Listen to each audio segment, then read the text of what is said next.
부르봉 왕조의 태양왕 루이 14세는 패권 장악을 위한 도전에 나선다. 파리와 지중해 해안 도시를 단 하루 만에 갈 수 있는 최상의 내륙 운송 시스템을 갖춘다. 루이 14세는 경제력을 바탕으로 강력한 군대를 양성하여 아메리카, 아프리카, 아시아의 해외 영토를 식민지로 둔다.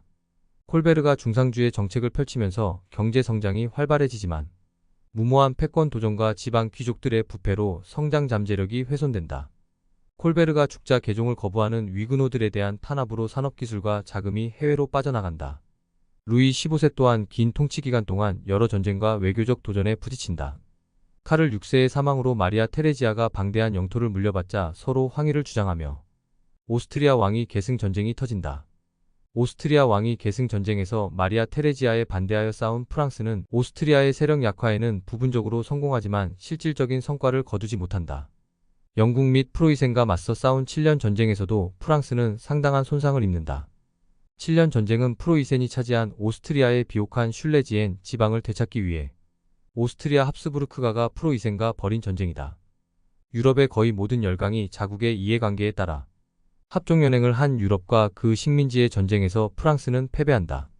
파리 조약으로 누벨 프랑스와 인도 영토의 대부분을 잃은 프랑스는 국제 경쟁력마저 잃는다. 프렌치 인디언 전쟁은 프랑스와 영국 간의 식민지 쟁탈전으로 7년 전쟁이 북미 대륙에 확장되며 발생한다.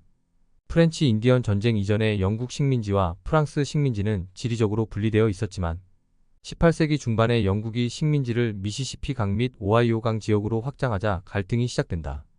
오하이오 강 주변의 인디언 영토를 둘러싸고 프로이센을 지지하는 영국과 오스트리아 합스부르크가를 지원하는 프랑스가 세력 충돌을 빚는다. 영국과 프랑스는 정착지를 확대하는 과정에서 군사, 전략적 우위를 차지하기 위해 인디언들과 동맹과 제휴를 맺는다. 프랑스가 온건하고 관용적인 정책을 취하자 이로커이 연맹을 제외한 거의 모든 인디언들은 프랑스 편에 선다.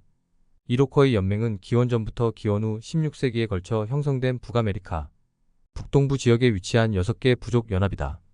모호크족, 세네카족, 카유카족, 오논다가족, 오네이다족, 투스카로라족은 허드슨 강에서 미시시피 강까지 프랑스령을 종단하는 지역에서 다양한 부족 간의 갈등과 전쟁으로부터 상호 방어를 목적으로 평화와 상호 협력을 유지한다. 이로커의 연맹이 영국 편을 들지만 프랑스와의 갈등을 피하기 위해 중립적 입장을 취한다. 프랑스는 이로커의 연맹과 영국의 강력한 연대를 우려해 오하이오 계곡에 튀켄 요새를 구축하며 영국과의 전쟁을 촉발시킨다. 엄격한 계급 제도와 관료주의에 빠져 경제적 동인을 잃은 프랑스는 재정이 탄탄한 영국에 고전한다. 경제력으로 압도한 영국의 7년 전쟁에서 패한 프랑스는 1760년대 산업혁명의 기회마저 놓친다.